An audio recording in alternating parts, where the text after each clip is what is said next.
Hello ladies and gentlemen, and welcome back to my channel for another Hot Toys Marvel 1/6 scale figure unboxing and review video.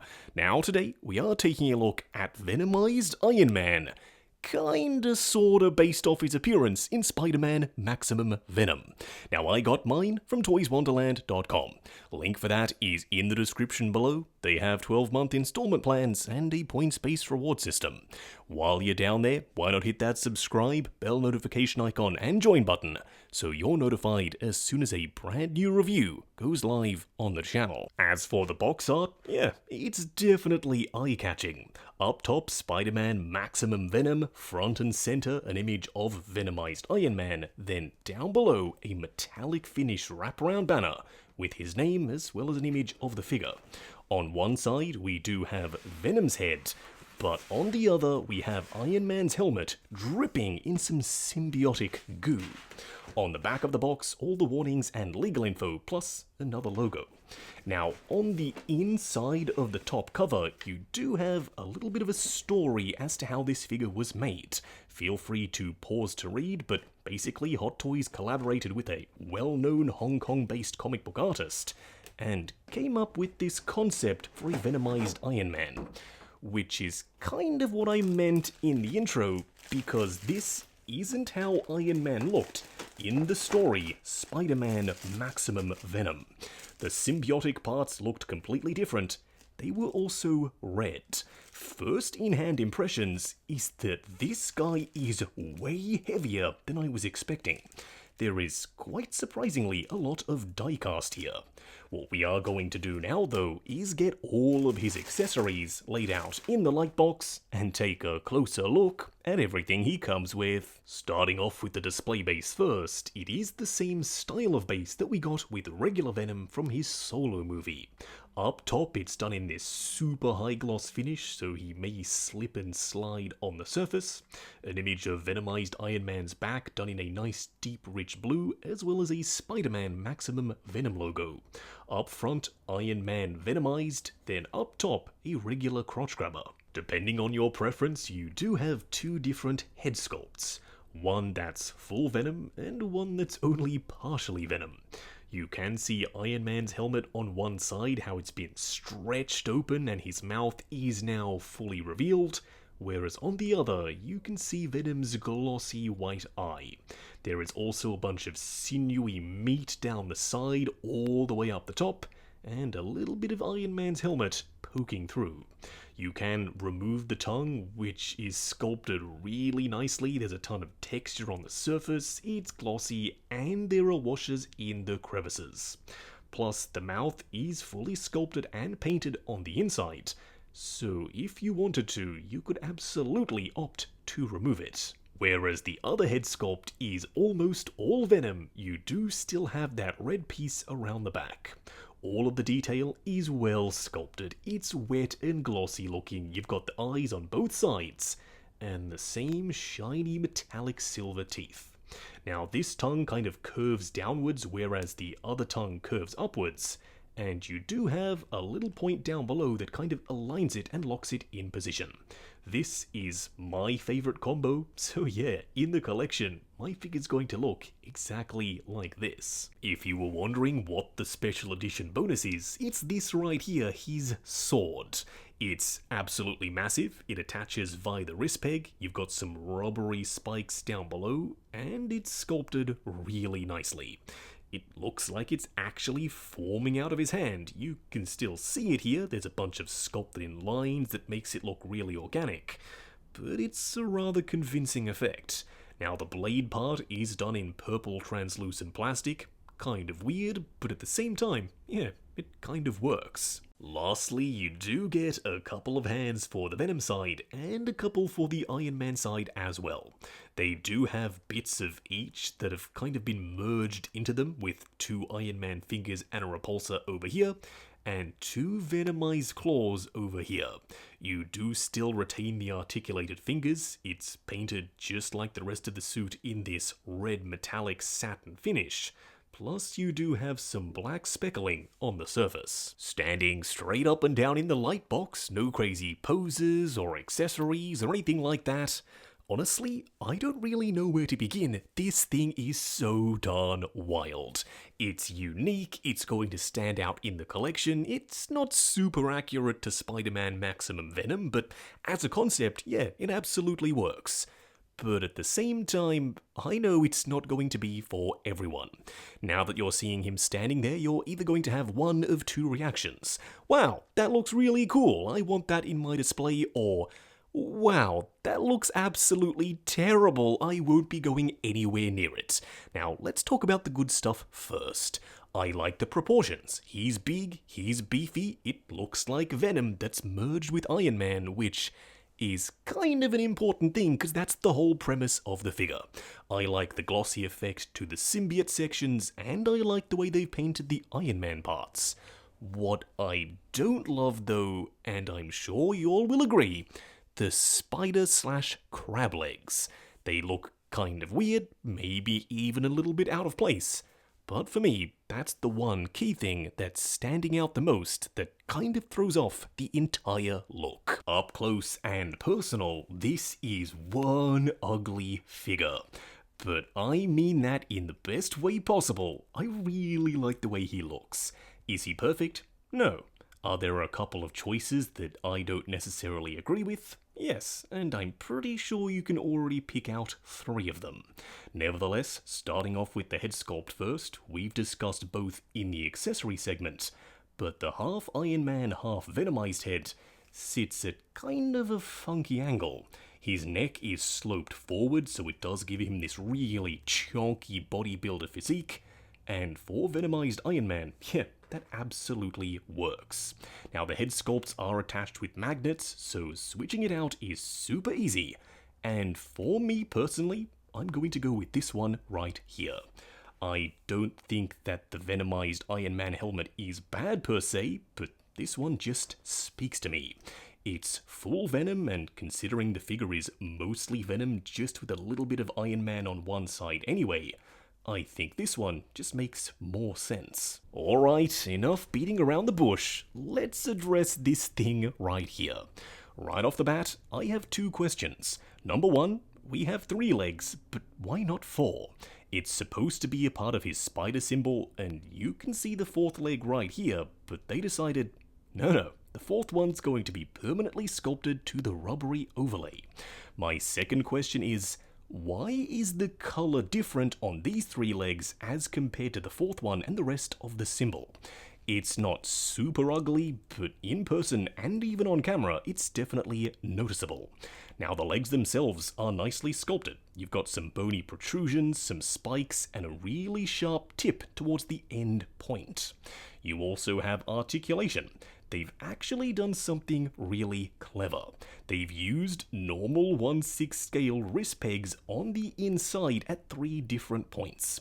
One at the base, one at the middle, and one towards the end. So you can bend them forward and back, swivel them at all 3 joints, and even turn them around if you want to have them sticking out slightly further. Now, I would have preferred not to have these at all, but do weigh in. Do you like the spider/crab legs, or like me, would you have preferred to not have them? Around the back though, you do have a massive Venom spider symbol, and it looks really good. I love the musculature, I love the spikes, and the fact that you can see the symbiote kind of eating away and crunching on the Iron Man metal. It's also really well painted, both the Venom side and the Iron Man side. You've got speckling, you've got this kind of rusted and worn out effect, as well as a bunch more speckling on the Venom side, and even some washes, you guessed it, down in the crevices. The same thing can be said for the Venom arm. You've got some very shiny silver spikes, and the Venom symbiote itself is also suitably glossy. It's not as wet and slick looking as the Venom movie figure, but you can still tell this is supposed to be slimy. All of the spikes on the arm are made of rubber, so no worries about them breaking off during posing. His blade hand does just connect up using the wrist peg, so you still retain a decent level of range of motion, but it's absolutely huge. As if this guy's arm on the Venom side wasn't big enough, well, if you need it to be a little bit bigger, you can always pop on this blade. Whereas on the Iron Man side, you do still have some Venom symbiote coming over the top, so it's not just a clean Iron Man arm, but you do have a bunch of panels that the symbiote is bursting through. You do have this one panel around the back that is attached with a magnet and falls off constantly, a couple of panels up the top as it's literally being separated as Venom is forming over, or technically underneath, the suit itself. You also have the shoulder pad that's sticking up and out of the way, and some Venom symbiote tendrils coming down over his elbow joint. Does that affect articulation? Well, we will be discussing this a little bit later. The paint applications here still look really good. Seeing as though it's based off the Mark 7, it's not that super glossy metallic cherry or hot rod red. It's a little bit more of a satin finish. All of the lines are suitably panel lined, you've got the speckling as well as some dirt and grime on the surface. And even that nice metallic gold with a bunch more speckling on top of it as well. Now the chest is mostly Venom, as you can see with the musculature and striations as well as the spider logo, but you do have a little bit of Mark 7 as well. I do like the fact that it kind of looks like the symbiote is trying to engulf the suit entirely with these pieces coming over the top. It's all really well sculpted and painted. Once again, the Iron Man sections are absolutely filthy. Who knows, maybe Tony was battling the symbiote off, and unfortunately, it looks like he lost this battle. Down below, we once again have the Venom side and the Iron Man side, although this one feels almost entirely metal. It's really darn heavy, and it's cold to the touch. Up top, we have the expanding and collapsing flare section, some rubbery tendrils that wrap themselves around Tony's leg, including over the knee joint. Now, some people freaked out when they first saw this, thinking, oh no, you can't bend his knee. Don't worry, Hot Toys have included a cut so you still get full access to his knee joint. But when you straighten it out, it looks almost entirely seamless. You also still have these little sections right here that can open up just a little. Down here for his feet, they look absolutely disgusting. You've got the big honking nails, the slick wet looking surface with the veins, and even a little bit of Iron Man's boot towards the heel section. On the underside, you can see how much bigger Venom's foot really is. On the other side, it's covered entirely in this rubbery overlay. You do still have the flare section, but it's also done in rubber, plus the blue shading, the slick glossy look to the surface, and even some little spikes on the back of his calf. As for the foot, from the front it looks exactly the same, but as you saw on the underside, it's, in this instance, just a full Venom foot, rather than having the heel of Iron Man's boot. For your daily fix of Justin tries X thing from new figure on old figure, and vice versa, here we have the new Venomized Iron Man head sculpt on Venom's body. Now the color match isn't perfect, but it does attach with a magnet so it goes on no problem whatsoever. Plus, it is a little bit small, so it does make him feel bigger and bulkier. Sometimes he was drawn that way in the comics, so if this works for you, then yeah, absolutely go for it. Plus, the new sword from Venomized Iron Man is 100% compatible with Venom, so once again, if you wanted to, yeah, you can absolutely use this here. Then of course, if you did want to make it look like Tom Hardy's Venom had taken over the Mark 7, cause we did see him for a brief moment in the MCU, then yes, this head sculpt is also compatible. It sits on with the magnet, although it is a lot bigger than the head sculpt he came with. But seeing that evil grin, yeah, I kind of think it works. For a quick side-by-side comparison, here we have the regular Mark 7 on the left and the Venomized version of the exact same suit on the right. As you can see, he's taller, he's broader, and he's got the spider legs extending out of his chest logo. With that being said though, he does have some reuse. His left arm from the shoulder piece down is copied from the Mark 7, And the same thing can be said for his left leg, except of course for that chonky Venom foot. Now, honestly, it works. It shows that this suit was originally the Mark VII that the symbiote has taken over. So if you wanted to tell the story of how the symbiote took over the Mark VII, yeah, you could absolutely have these two standing together. Next up, here we have Venom himself, and I thought for sure they were going to be the same height. But no, Venom is the taller of the two. That absolutely works for me. I like having different sizes and shapes of Venomized characters, and Venom is Venom, so yes, he should be taller. He's also this dark, rich black color with that pearlescent shading on the surface, as well as that very slick, glossy, wet-looking clear coat over the top. Now we're moving on to the really big boys. Here we have Venompool. He's an absolute monster. He's taller, he's broader, his arm is so big, it's pretty much the size of Iron Man's entire torso. Lastly, here we have Venomized Groot, and yes, technically he's a 1-to-1 scale figure versus Iron Man, who's 1/6 scale. But in my display, I'm going to have all of my Venomized characters standing together. Venompool, Venomized Groot, and Venomized Iron Man. It's a strong start, but fingers crossed we get a couple more Venomized characters in the future. Going over articulation, do bear in mind this is my personal copy of the figure, so I'm going to be a little bit more careful. Starting off with the head sculpt, it's on a magnet so it looks forward and back, swivel as well as pivot side to side. Now, the articulation will vary from the Iron Man side as compared to the Venom side. We may as well tackle both. The Iron Man arm does go up to there, and it's pretty restricted in terms of range of motion, going forward and back, as well as a teeny amount of butterfly at the shoulder. Swivel at the bicep, a double bend at the elbow, but this piece of the Venom symbiote does block it, so you only get a small amount of bend, plus a ball joint for the wrist peg. The Venom arm does go forward and back, as well as up and down. Butterfly joint at the shoulder that also hinges up and down. Single bend for the elbow that also incorporates a ratcheted swivel, plus an oversized ball joint for the wrist peg. The torso will crunch forward and back on a single click. It does pivot as well as swivel side to side. Now the legs do drop down on both sides, just like the standard Mark VII. The Iron Man side goes forward to there, going out to there, swivel at the upper thigh, ratcheted double bend at the knee that gets you to about 90, plus a double ball peg for the ankle.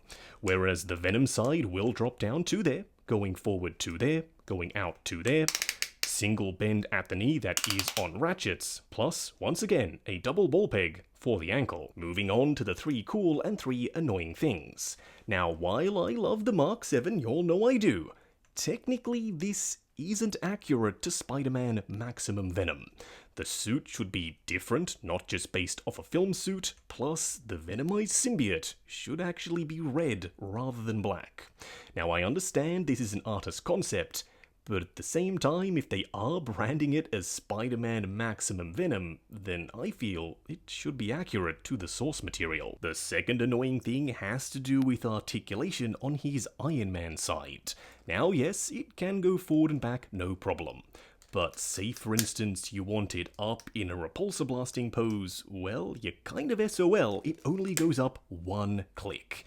And the same thing can be said for getting it down flush by his body. It kind of just sticks out and does its own thing. The third annoying thing is the way they've attached the spider/crab legs. Now initially I did see pics of people having removed these because they are just pegged in with normal Hot Toys wrist pegs, although they are pegged into a rubbery overlay. As you can see, as I move them, it flexes and bends. On mine, I wasn't even trying to remove them, I was just swiveling them to use their articulation points. The rubbery overlay is starting to crack and crease. Now I'm worried if I try and rip these out, I'm going to do some permanent irreparable damage. and to be honest, I really did want to remove them, seeing as I said, I've seen pictures with them off. The first cool thing is how well hidden the battery cover is for the arc reactor. If you remove this piece right here and slide off this entire back panel, you now have access to the battery compartment. But when you close it up, it looks almost entirely seamless. The second cool thing is how much die-cast is here. I wasn't expecting it, I thought this would be all plastic, but no, he's really heavy. He feels suitably sturdy, and of course, very high quality. The third cool thing is the included art book, with Iron Man on one side and Venom on the other. If you open it up, you do get a bunch of sketches that would have been done in the concept phase, as well as a bunch more on the other side. Wrapping up on the Hot Toys Venomized Iron Man, based off his appearance in Spider-Man Maximum Venom, kind of, but also not really. At the end of the day, this is a weird figure. There's no two ways about it. It's Hot Toys' own unique take on what would a Venom Iron Man hybrid look like. And it turns out that looks like the Mark 7, a good suit to start with, covered in the Venom symbiote with a spider logo front and back, and 3, not 4, spider/crab legs. I do like the size, I do like the heft, it's nicely sculpted, the paint applications are on point. He doesn't come with a ton of accessories, but the accessories that you do get are once again very well done. This is going to be down to personal preference. You're either really going to like it or you're really going to hate it. Now, I'd love to say that you can pose the heck out of it and can do some badass Iron Man/Venom poses, but the articulation is fairly limited. It's nowhere near as good as the standard Mark 7, and it's not even as good as the standard Venom. He has way more restrictions than I thought he was going to, and that's just a byproduct of how they've designed him. If you're looking for a figure that's jam-packed with accessories, that's screen accurate, that's super posable, and going to be durable because there's no rubber, well, this guy is definitely not going to be for you. With all of that being said though, call me a sucker, I really like it. Even though the spider claws are weird and he's not that posable, this guy is so darn awesome. He's a big Venomized Iron Man. I can't get around how good this guy looks. In the display, he is 100% going to catch the eye. This guy is a shelf stealer for sure. Now, I got mine from toyswonderland.com. Link for that is in the description below. They have 12-month installment plans and a points-based reward system. While you're down there, why not hit that subscribe, bell notification icon, and join button for more info on Justin's Collection Plus if you like the sound of seeing your name in the end credits of my reviews. Like, comment, and subscribe, and we'll catch you in the next video.